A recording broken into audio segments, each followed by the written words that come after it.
As Hamas still emerges from Gaza tunnels and detonates bombs at IDF soldiers, President Trump says the next stage of the Gaza peace plan is just around the corner. But behind the scenes, conflicting agendas run amok. Qatar denies there's even a ceasefire. With Prime Minister Netanyahu due to fly to Washington, is he going to seal peace or prepare for round two? Jerusalem Minute starts now.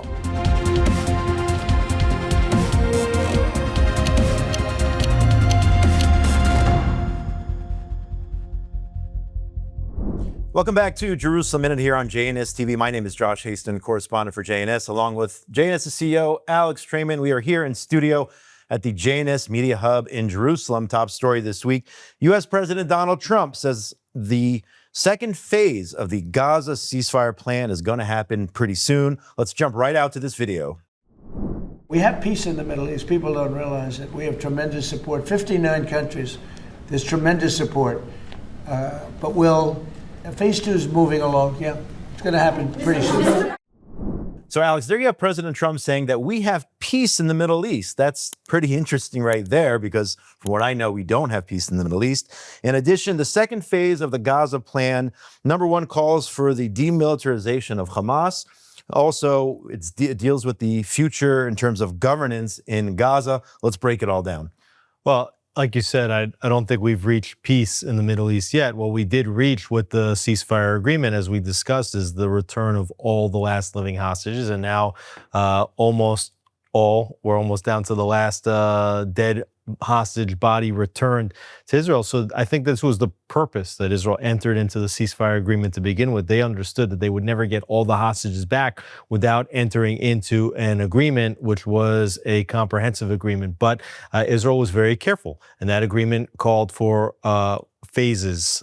Phase one was a withdrawal 50% of the way, whereby Israel now essentially controls 53% of the Strip. They control the eastern section of Gaza. They control the northern corridor and the southern corridor of the Gaza Strip to prevent the rebuilding of Hamas. But of course, we do see that Hamas is not taking any path toward disarmament. Even we had those Hamas terrorists who were stuck in a tunnel, and Israel was giving them the promise of amnesty if they would surrender calmly and hand over their weapons, and they haven't done that. In fact, some of them tried to come out, and we see that they're still active. So there's no indication here that Hamas is willing to disarm themselves, or that they want for the remaining sections of Gaza to be a demilitarized zone.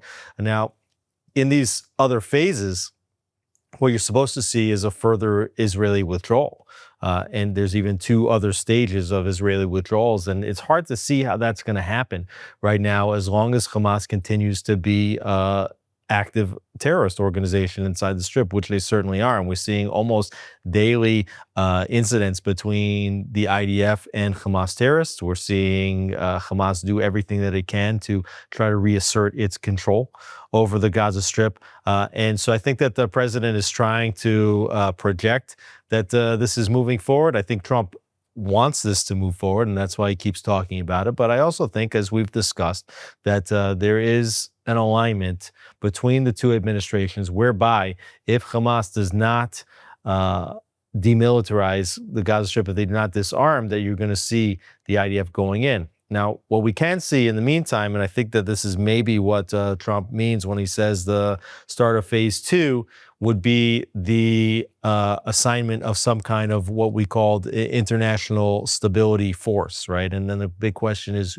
who is going to be a part of that? And Turkey wants to put forward troops to be part of the international stabilization force. That's a red line for Israel. We did see the U.S. ambassador to Turkey, Tom Barrack, state that he thinks that Israel is making a big mistake by not wanting to have Turkish troops being part of this force, stating that, number one, that Turkey wants to put troops there, and number two, acknowledging that what he called a quote-unquote bromance between President Trump and President Erdogan of Turkey, which is a little bit disconcerting. So we have to see now who will be part of this international stability force. If it's going to be Egypt, if it's going to be Turkey, if it's going to be Jordan, if these are going to be the countries that are providing the troops for this, then what you can be certain of is that Hamas is not going to be forced to disarm.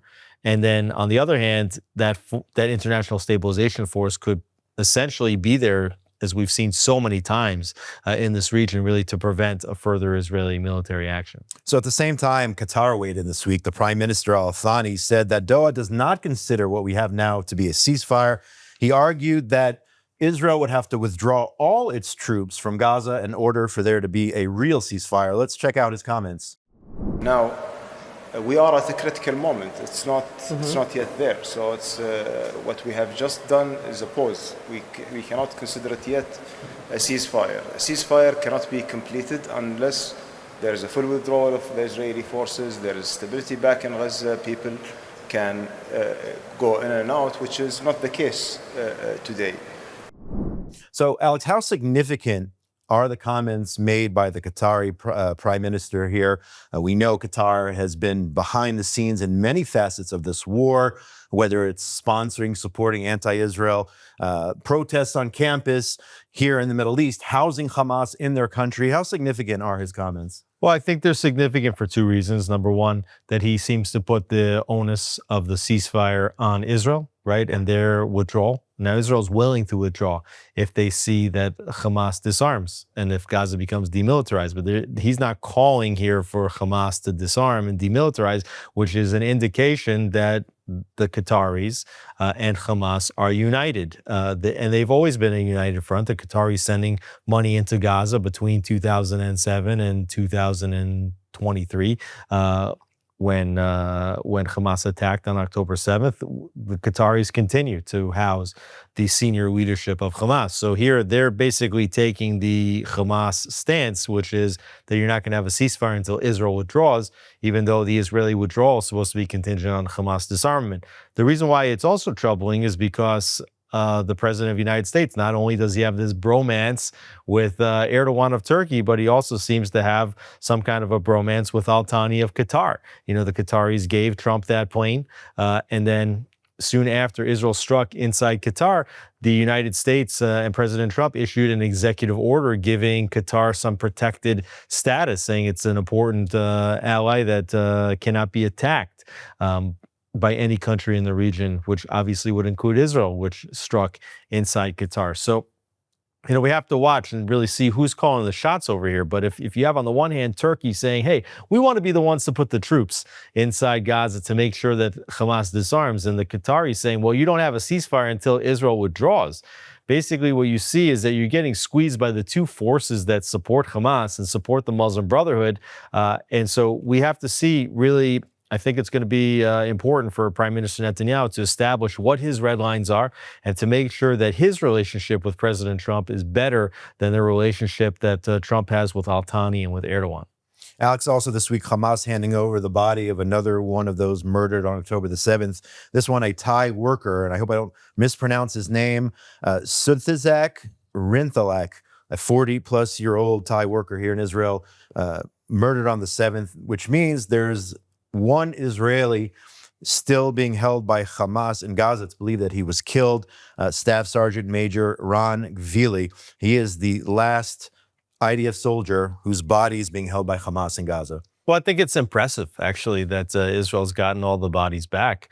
I think we all had good reason to believe that Hamas might not be able to find all these bodies just because of maybe lack of intelligence on the one hand. On the other hand, all the destruction in Gaza and not being able to figure out exactly where these bodies have been buried. But here you see that almost all of the 28 remaining bodies that were held in Gaza have been returned. There's one left. And obviously, Israel wants to get the body of Ron Gvili home as soon as possible.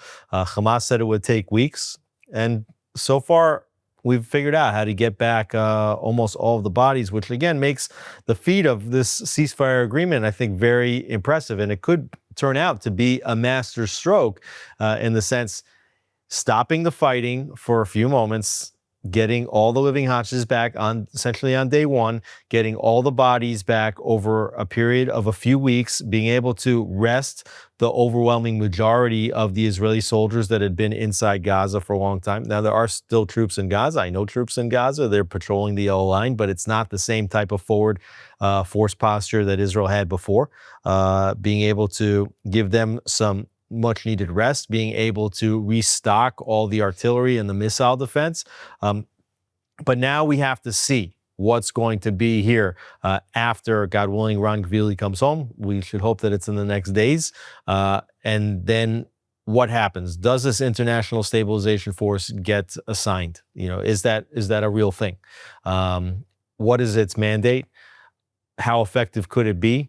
Will we see Hamas disarm? Will we see Israel being pressured to withdraw further within the Gaza Strip? Or will we see the IDF and President Trump, Prime Minister Netanyahu and President Trump have a meeting of the minds to allow the IDF to go in and to do another targeted operation on the remaining Hamas operatives? Israel might not be on the offensive right now, but Hamas is clearly in violation of the ceasefire agreement, attacking. You mentioned the tunnels there in Rafah. So a group of terrorists came out this past Wednesday, attacked IDF soldiers, and you had one soldier severely wounded, 3 others also wounded as well. So that threat still exists for IDF troops who are patrolling along that yellow line along the Gaza border also. Yeah, Rafah is very important because that's the border between Gaza and Egypt. And there was even talk this last week that Israel might consider reopening the crossing in Rafah between Gaza and Egypt, although they're saying for now that might be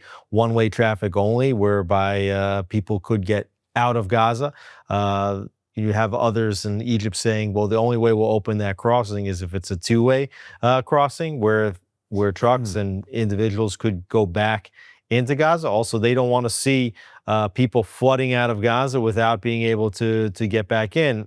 Although I think it's really important to discuss, and we have discussed this so many times, that probably the most important thing that needs to happen is that Gazans who want to flee the Gaza Strip should be allowed to do that. And we do see a lot of articles, posts about Palestinians living in Gaza saying, get me out of here, okay? The Qataris are housing Hamas leadership. They're in the fanciest hotels and apartments in Doha, and Palestinians are living in tents. And we're in beginning of the rain season now in Israel. It's starting to get colder, and they're just living among rubble, basically. I think many of them want to leave. There was a poll by the Palestinian Research Center that said something that as many as 40 to 50% of Gazans would be willing to leave if given that opportunity. So, if we can get some quiet and you don't have Hamas operating in Rafah, and then you can get that border open, perhaps we can start to see those Gazans who want to leave the Strip being afforded the basic human and humanitarian right to flee a war zone. Sticking with Gaza, Alex, this past week, reports indicating that the head of the Abu Shabab clan, this is the anti-Hamas militia, he was assassinated by unknown assailants. Yasser Abu Shabab, killed in Gaza. His other Abu Shabab members calling him a patriot and talking about how what a wonderful leader he was. And we've talked about this for many, many months now. Israel was possibly supplying them with arms, weapons, and other support. So now that this clan, the head of this clan at least, is no longer there, what does this signify in terms of forces on the ground perhaps assisting Israel if their leader is no longer present? Exactly. This is essentially a sort of civil war taking place inside the Gaza Strip, and Israel had hoped that clans like the Abu Shabab clan and several other clans could provide an alternative to Hamas. But what have we seen?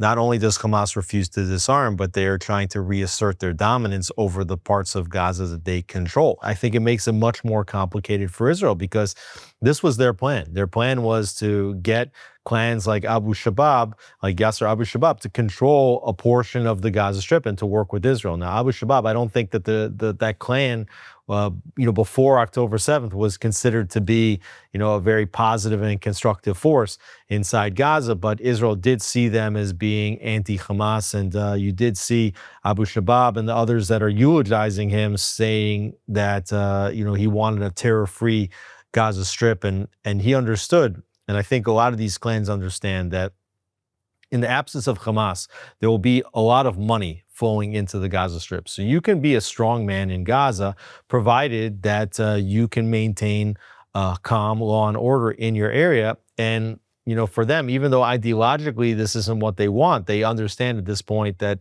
means that you have to work with Israel. You have to be at least in good standing with Israel. And this makes it, I think, much more complicated for Israel to establish an alternative leadership inside the Gaza Strip. Alex, at the same time, Prime Minister Netanyahu having a phone conversation with President Trump this week discussing the situation in Gaza.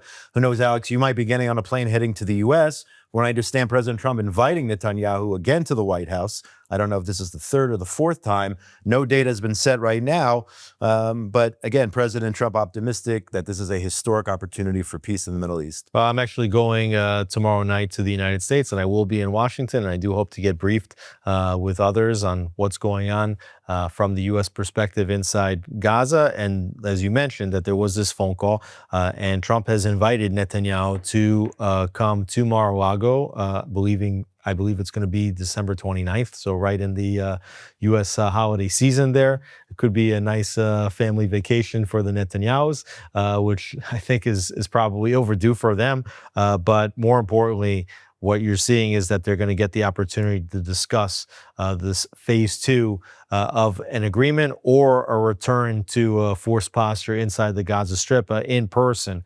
And I think it is important that Netanyahu and Trump continue to have calls, that there is meetings of the minds, that we've seen over and over again throughout this war, that it's always being projected that there's some kind of discord or gap between the thinking of Prime Minister Netanyahu and President Trump. But over and over again, despite all the things that are being said, all the noise, we do see that for the most part, and I'm not saying that there's not disagreements, there are disagreements, but for the most part on the direction that the President of the United States has been aligned with Prime Minister Netanyahu. And it's important that Netanyahu, I think, works this relationship as well as he can right now to make sure that he can give the president things that he's comfortable with, but puts red lines in place and actually does help, I think, to advance Trump's vision for peace in the Middle East. And the question is the IDF the only force that in the short term can actually get towards what Trump wants to see in the Middle East? Because ultimately, if Hamas continues to operate in Gaza the way they're operating, you're not going to have this peace in the Middle East that the president so badly wants to see. It will only be if the IDF continues to root them out that you will ultimately get to a period of quiet. Now, again, just looking back on this, the brilliance here is that if the IDF does get involved with Hamas again, that there's nothing holding the IDF back because there's no threat of killing of hostages. All the hostages are back, and that is so critical as Prime Minister Netanyahu considers his next moves. I would argue the IDF is the only force that can bring stability to Gaza. We'll see what happens there. But as you're traveling to the U.S. Ambassador to the United Nations, Mike Waltz, he's coming over this way with meetings in Jordan and in Israel, in particular talking about Gaza, Trump's 20-point plan, also the objectives of UN Security Council Resolution 2803, establishing the way forward for the region. So Trump very, very active, sending his man at the UN to the Middle East here in just a few days. Well, remember that the UN passed a resolution which basically canonized the Trump 20-point plan. So Waltz, who has to represent that plan in the United Nations, is coming here to see firsthand what's going on. And we can say that the history of Israel with Mike Waltz is that he is an ally and a friend. So it'll be good to see another friendly member of the U.S. administration in Israel, and hopefully he'll get a very detailed, up-close, personal view of what's going on, and he can report back the truth, because quite frankly, there's a lot of people out there that are reporting misinformation about what's actually taking place in Gaza. Alex, while we're on the topic of the United Nations here, the UN this week called for an Israeli withdrawal from the Golan, Judea, Samaria, and Jerusalem. Israeli Ambassador Danny Danon slammed the General Assembly's adoption of this resolution, demanding that Israel withdraw from the Golan, Judea, and Samaria. Now, we know about the instability in Syria. They have a new leader there. Imagine if Israel would withdraw from the Golan. They've been saying this for how many years now? For 30, 40 years, Israel should withdraw from the Golan. And I can see a scenario again where you would have Syrians on the hills overlooking the Lake of Galilee, the Kinneret, and once again shooting at the farmers down below. It would be absolute insanity for Israel to withdraw from the Golan, and of course, Judea and Samaria. If you withdraw from there, you're just setting the stage for the next October 7th massacre, putting Hamas or any other terrorist organization on the hills overlooking our international airport and 75% of the population. So it would just be a terrible mistake. But this is, a UN resolution, which they pass these all the time in the General Assembly, telling Israel to withdraw from our ancient and ancestral homeland. I mean, the UN passes more resolutions about Israel than about all other countries, not just any other country, but then all other countries. And if they think that Israel's going to withdraw from the Golan, they are mistaken, okay? The United States already recognized Israel's sovereignty over the Golan Heights. This was already before October 7th. This was during Trump's first term in office. He recognized Israeli sovereignty over the Golan, and Israel has taken a further slice of the Golan. They had even taken further points into southern Syria, but have withdrawn. But they will not even give up the northern section of the Golan, because this is one of the most strategic points. And it's not a heavily populated area, by the way, but one of the most strategic points in Syria. And like you said, it actually overlooks the Kinneret, which is the number one water source, not water reservoir that Israel has. Of course, we do know that Israel produces most of its drinking water now from desalination, but still the Kinneret is a major strategic asset. It is Israel's, essentially, it's their freshwater reservoir, and it guarantees that Israel has fresh water to drink. Not only that, I mean, the Kinneret also supplies water to Jordan as part of an agreement that Israel has with them. And you can question why Israel is giving water to Jordan while Jordan continues to incite against Israel. But the UN, you see where their bias is. They want Israel out of Golan. They want Israel out of Judea and Samaria. They want Israel out of Gaza. Quite frankly, they probably want Israel out of Tel Aviv as well, and Jerusalem for sure. Right, and they said that demanding a withdrawal from Judea, Samaria, and eastern Jerusalem. The United States also recognizing Israeli sovereignty over the eastern sections of Jerusalem as well, saying that that will always be the united capital, the eternal united capital of the state of Israel, the only state that exists over here until now. And you just see where this was an Egyptian drafted resolution, by the way. You see where the UN stands, but quite frankly, it's just going to be another one of these empty resolutions that's not going to affect anything on the ground here in Israel. Alex, last week we talked about a hypothetical of Israel entering into talks with Lebanon, perhaps securing some sort of peace deal. And lo and behold, this past week, Lebanese and Israeli civilian representatives held their first direct talk in decades as part of the ceasefire monitoring mechanism in the war against Hezbollah. Again, last week we said it was 1 year since the ceasefire, and now, just several days later, Israeli representatives in Lebanon near the border with Israel are talking about all things peace, perhaps?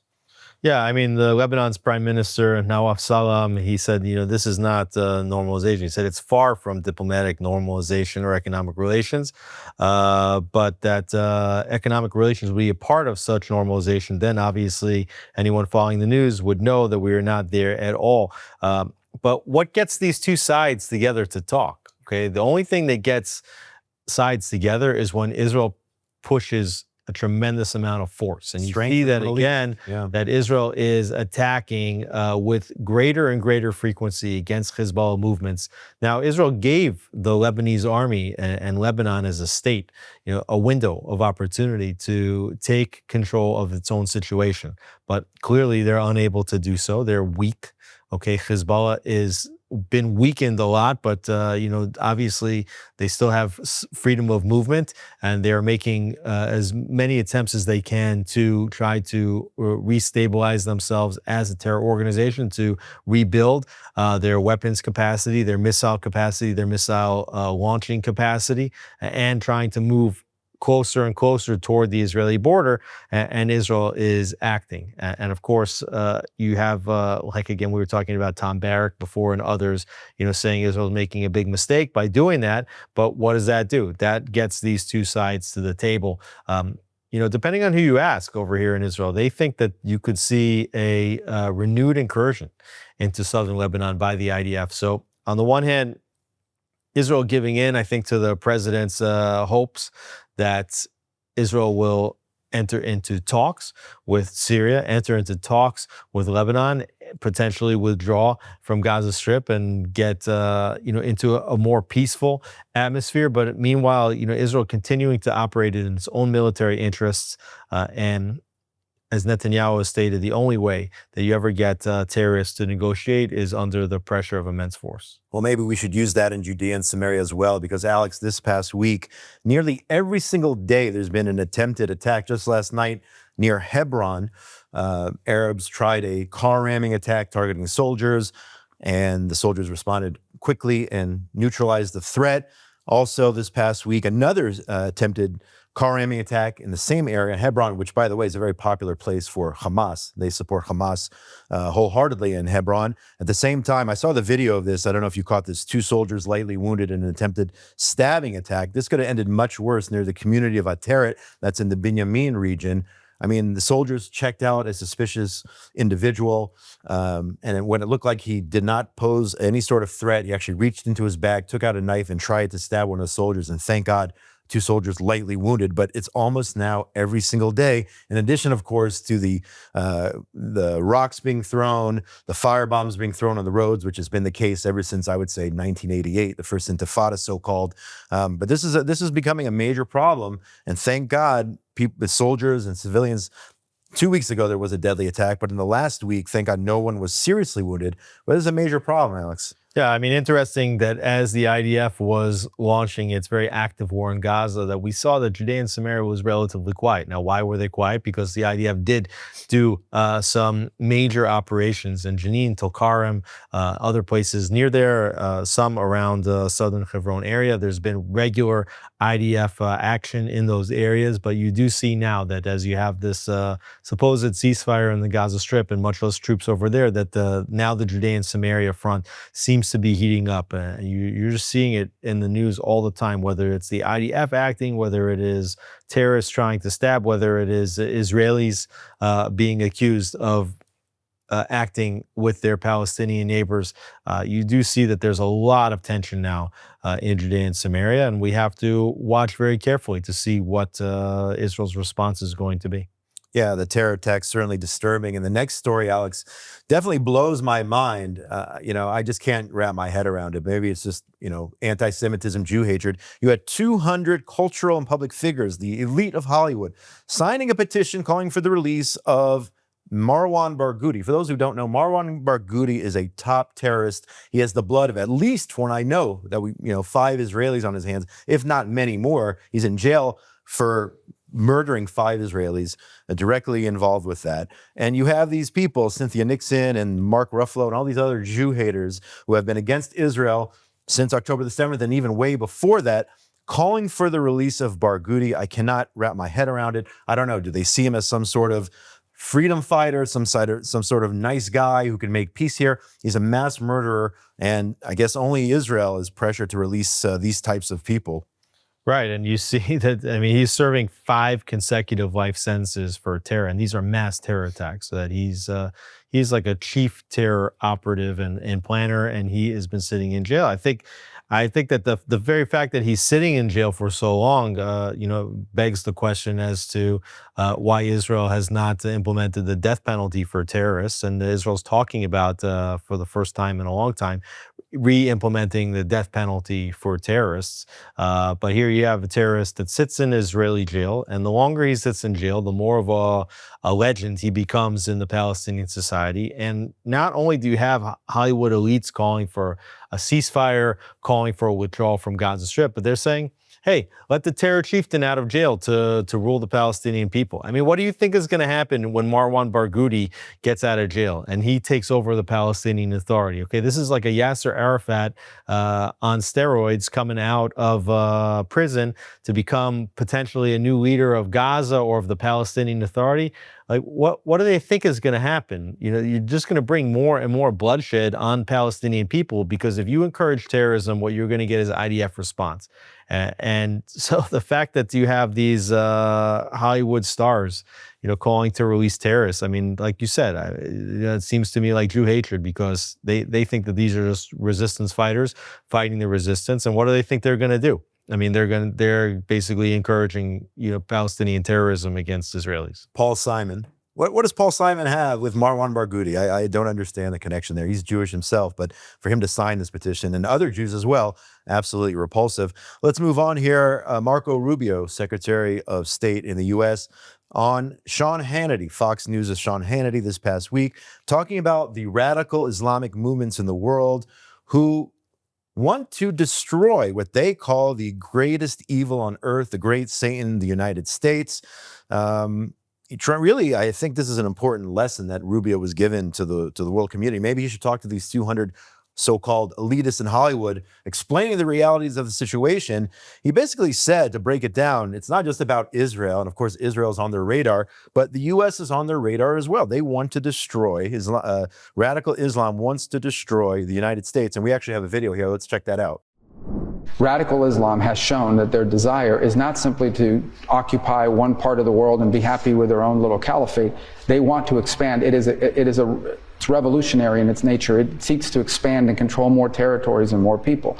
And radical Islam has designs openly on the West, on the United States, on Europe. We've seen that progress there as well. And they are prepared to conduct acts of terrorism. In the case of Iran, nation-state actions, assassinations, murders, you name it, whatever it takes for them to gain their influence and ultimately their domination of different cultures and societies. That's a clear and imminent threat to the world and to the broader West, but especially to the United States, who they identify as the chief source of evil on the planet.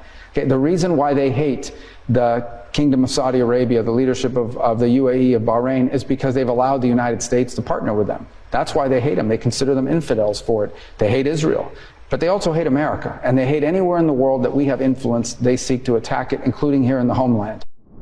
So let's talk about the importance of Rubio's comments, setting the record straight on radical Islam and how it could impact the United States. I thought 9/11 was the wake-up call. I guess not. Well, Rubio, I think he has it right. And the question is if his statements will lead to continued changes of policy. The problem is that within the United States, we do see a bit of a schizophrenic policy, because here you have Trump being very close with Erdogan, being close with Al-Thani in Qatar, and they're promoting radical Islam, right? You see that the president is close with al-Shara now in Syria, who is a former Al-Qaeda affiliated terrorist. Okay, so on the one hand, you see Rubio, I think he's got his finger on the pulse, and I think that Trump ultimately does understand what Rubio said. I really believe that. At the same time, Trump trying to be a realist in the region and actually working with those that are promoting radical Islamists in the region. So, I mean, Rubio, he's the Secretary of State. He should be the most important on setting policy in the Middle East. So that's good. And like you said, I mean, it's the exact opposite of what these Hollywood stars are. They're saying, take the radical Islamist out of jail. And here you have Rubio stating that radical Islam is the greatest threat. And quite frankly, on the one hand, I say I couldn't agree more, but I think that there is a more potent threat than radical Islam, and I think that is those Westerners that don't recognize what radical Islam is doing to their society, what radical Islam is doing to Europe, what radical Islam wants to do to the United States, and what radical Islam is doing to Israel. And by siding with radical Islamist terrorists against Israel, and by allowing them to basically take over Europe without firing a shot, and allowing them to change the discourse in the United States, they are basically rolling out the red carpet for radical Islam. And so, I think Rubio's got it right. The question is if that will translate into meaningful policy to separate the alliance between radical Islam and the West and to push back against radical Islam in general. Let's see if everyone is awake over there. But in the meantime, let's talk about a local issue which affects our government here in the state of Israel. This past Thursday night, the Israeli cabinet approving the 2026 state budget. And of course, the main issue here is the fact that this gives stability to Netanyahu's government. Only 4 governments in the history of Israel have survived a full term. And as it seems right now, passing the state budget is the first step, I would say, or a major step towards stability in Prime Minister Netanyahu finishing his term, which is scheduled to end, I believe, in October of 2026. Anything anything else in the budget interesting, which you saw, significance of some of these budgets passed? And talk about the overall stability of the government right now. Yeah, I think that that's the most important function over here, is that people had assumed that as you're going into an election season, that this government would not pass a budget. And the deadline for passing a budget is actually after the year begins. They would have a deadline of March 31st of 2026 to pass the 2026 budget. And if they didn't pass the budget at the end of March, that would be an automatic trigger for elections within a 90-day period. And many people assumed that that is exactly what was going to happen, that this government would continue to, let's say, limp along until the budget. And then what you would see is that the parties that are in the coalition would refuse to allow for various cuts that might affect their own constituencies, or wouldn't, if things that they wanted added into the budget wouldn't get added, that they would they would vote against the budget in order to trigger an election so that they could be the hero to their constituents going into an election season. If you're going to already have an election in the end of October, you might as well just have it in June. And a lot of Israelis thought that this was a very likely scenario. So here you see that Netanyahu got out ahead together with Finance Minister Bezalel Smotrich, and they passed the budget. And by and large, I think there was a lot of agreement inside the coalition that this is a good budget. It's a difficult budget because, of course, it calls for maintaining the security of the state of Israel, which means that up to 40,000 troops for the entire year are going to be activated. So it's expensive. Obviously, the rebuilding of the military capabilities, paying back some of the expenses of the war over the past year. They talk about lowering taxes. Now, I had also seen something that the government was considering raising taxes in 2019. So we have to see exactly. Not all the details of the budget have come clear, but what this does mean essentially is that this government's going to go to term. And I think for Netanyahu, this is important. And he had been considering, after signing that ceasefire agreement, the 20-point plan that we were talking about earlier in the program, potentially going to a snap election, because he was riding high in the polls and thinking that he could get reelected. But then recognizing that if you go to an election, that means that you're essentially become a transitional government with limited powers. Then from the time that the election happens, it can typically take about a period of about 2 months to form a government. And then the government also has limited powers. And now Netanyahu has basically another year where he can work with President Trump before going to an election without having to worry about putting his government on unstable ground. And I think for Netanyahu, what he wants to do is to actually see a conclusion and a closure to the war in the Gaza Strip, and potentially to see the signing of some sort of a normalization agreement, whether that's with Syria, whether that's with Lebanon, whether that's with Saudi Arabia, whether that's with all of them or other countries, potentially including Indonesia. So Netanyahu recognizes that he's got a year together working with Trump before an election. He wants to get business concluded. He doesn't want to leave it in a state where people can say to Bibi going into an election, you didn't finish the job. He wants to make sure that the job is done before the voters have the opportunity to go to the polls. Alex, we're not prophets, but for the last 2 years, basically, we've been talking about the weekly Saturday night Kaplan protests in Tel Aviv. And as we said, time and time again, we said these protests are not about the hostages. And once the hostages are all back, unfortunately, there's still one hostage who is being held by Hamas, the body of a hostage. We said that these will become, they have been already, officially anti-Netanyahu, anti-government protests. And lo and behold, this past Saturday night, those who held the weekly demonstration in Kaplan and Tel Aviv admitted for the first time that they're moving on from the hostages, which they never did in the first place. They never, it was never about the hostages, to officially anti-government protests. That's what these are about in black and white. They're not pulling any punches now. They're not having some sort of other story. That's what they're doing. They're protesting against the government and admitting it now for the first time. Just show the headline from the Times of Israel: major Saturday night events transition from hostage rallies to anti-government protests. And I think that that is so critical.